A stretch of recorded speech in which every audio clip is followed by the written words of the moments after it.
Pwedeng paano na lang, bayaran na lang kung siya, alis na kasi ako. Sa opisina na lang sir, bawal po tayo magbayaran dito sir. Tayo na lang po sa opisina sir para mapapasok. Eh, hindi kaya ako nakabukas eh. Sir, bakit magano? Alis po kayo, pero iniwan niyo po yung sakay niyo rito. Eh, yun na nga ako. Kaya nakabukas kami ng gate eh. Kaya papasok ko ito, lalabas na po ito. Iyo Taras, dito rin pumarada sa paboritong paradahan, Center Island. Ito natin. Alis kayo sir.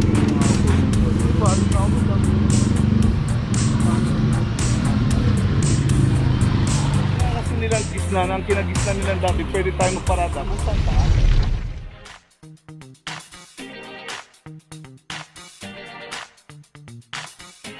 Papajo TV!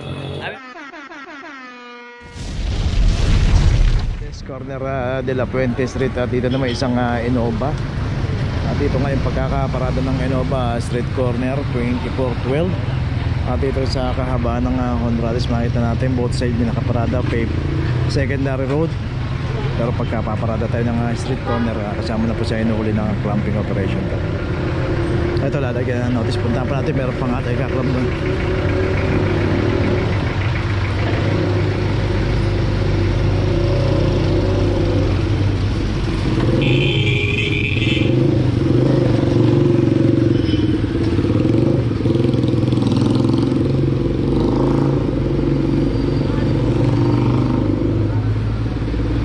Itong isang GAC, walang driver din.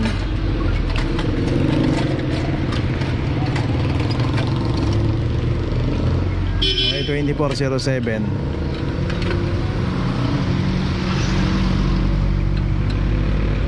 So dito, sino po yung aabutan dito? Random po yan pagka wala pong driver doon sa loob ng sasakyan. Kinaklam na po kaagad kasi wala pong inaantay na oras o minuto, hinahanap yung may-ari nito.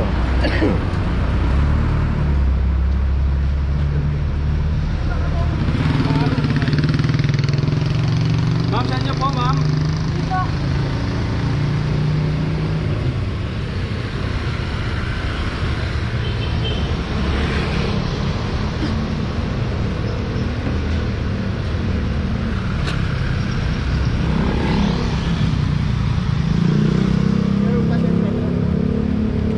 Pwedeng paano na lang, bayaran na lang kung siya, alis na kasi ako. Sa opisina na lang sir, bawal po tayo magbayaran dito sir. Tayo na lang po sa opisina sir para mapaklas tayo. Okay yun, dumating si sir pero nakaklam na yung sasakyan. Tuloy na tayo. Location natin, Dos Castilla Street, corner Espanya Boulevard. Dito naman yung isang Ford territory. Dito naman kaya naklam to, hinarangan niya po kasi yung fire hydrant. Hinarangan niya yung fire hydrant doon. Ayun, doon papunta doon. So kasi pagka dumaan po yung bombero dito at magkakarga ng tubig pag may sunog, nahihirapan po, kaya dapat po hindi po natin hinaharangan yan.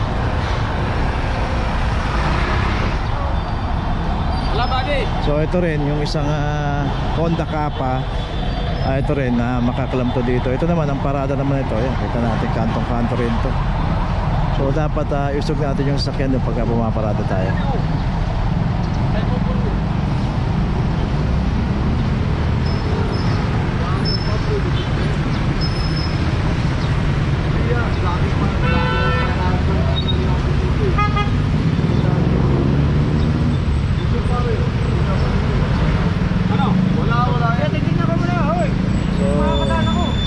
Yun, so pwede, hindi na makaklap to kasi hindi man naharangan yung PWD ramp doon, hindi na naharangan. So ito lang Ford territory lang yung naklam dito. Okay, tuloy na po tayo. Saan niyo po? Hindi. Location natin Maceda, corner Maria Clara. Dito na may isang Toyota Wigo.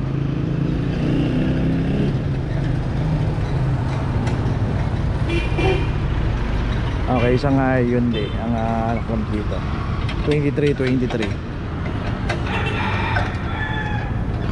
So dito rin sa kahaba ng Maceda Mabuhay Lane. At dito pagka inabutan po tayo at walang driver yung sasakyan, matik na po yan.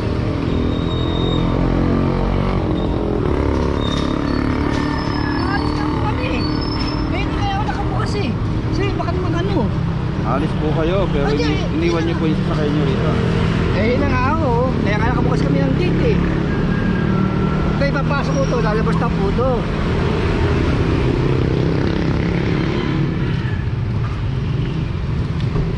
Kung alis po kayo kaganina pa yan sir. Tapos Eh, po kayo ng clamping.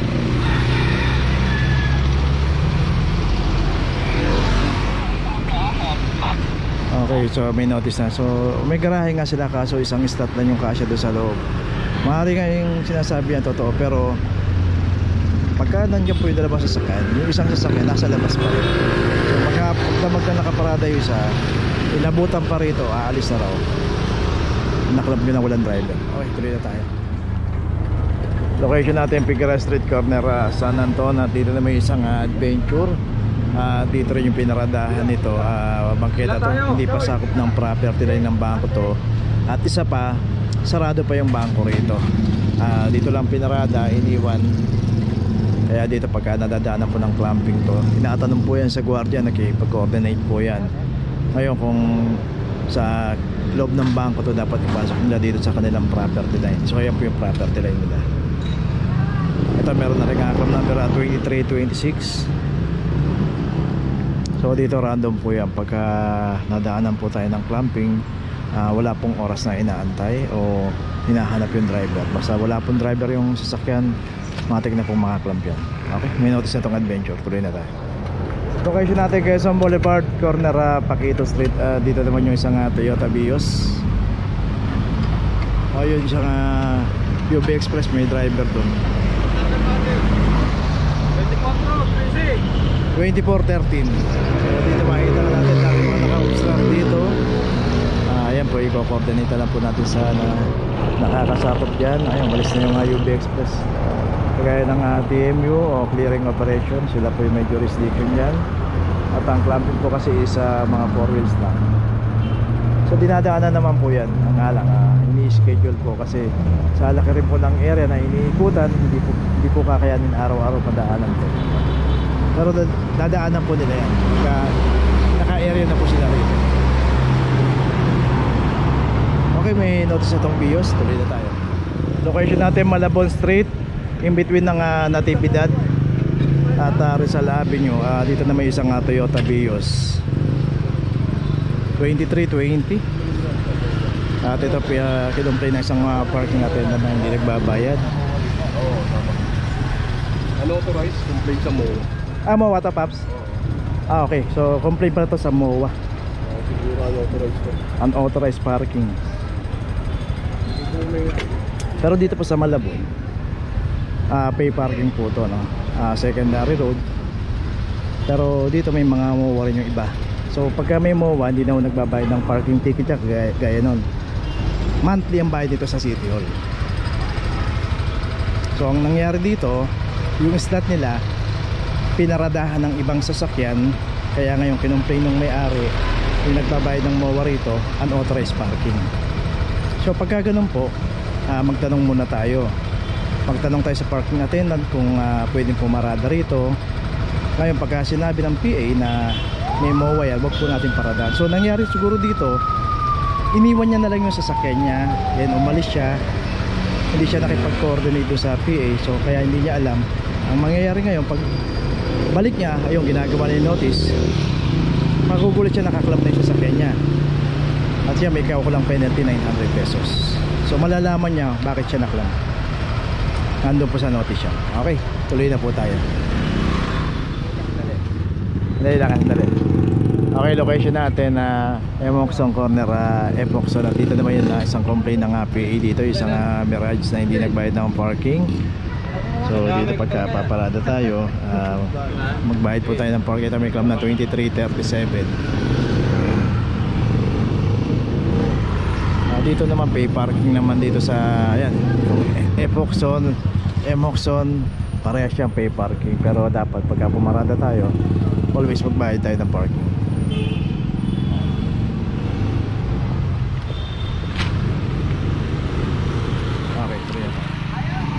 Okay, location natin Blooming Street Extension Corner, Santa Cruz Street. Dito na may isang Toyota Rush. Dito rin pumarada sa paboritong paradahan, Center Island. Ito natin. Dito na no. Ay, sige sir. Shoutout po.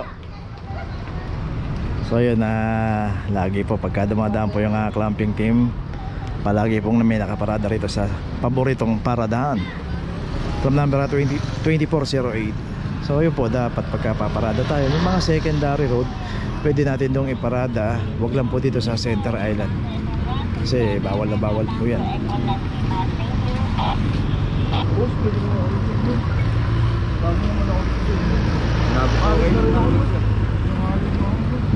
Alis kayo sir, tingin nyo nga po yung soda. Alis na ako.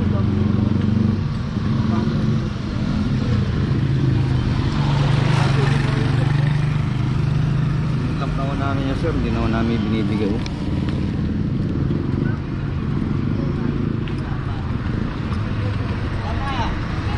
Okay, so si sir walang damit, aalis na, di pa naliligo, walang tsinelas. Ayos, tuloy na tayo. Hindi pa rin tumutubos ng clamp. Ayun, lalagyan na po ng notice. This vehicle is scheduled for towing today. Kaya pag tayo na clamp, always sumubos po tayo. Kasi mamayang maghapon po, pag hindi po tumubos sa impounding office yan, pupuntaan na po ng towing yan at hahatakin na po yan. So mas abala po yan, dalawa po yung babayaran natin dyan. Tutubos tayo sa clamping at tutubos pa tayo sa towing. Dito na ngayon tayo sa opisina ng clamping sa impounding dito sa Central. Dito na po nagtatapos ang ating vlog. Maraming salamat po sa mga subscriber, sa mga viewers, sa mga napadaan po sa ating channel. Maraming salamat po sa mga suporta nyo.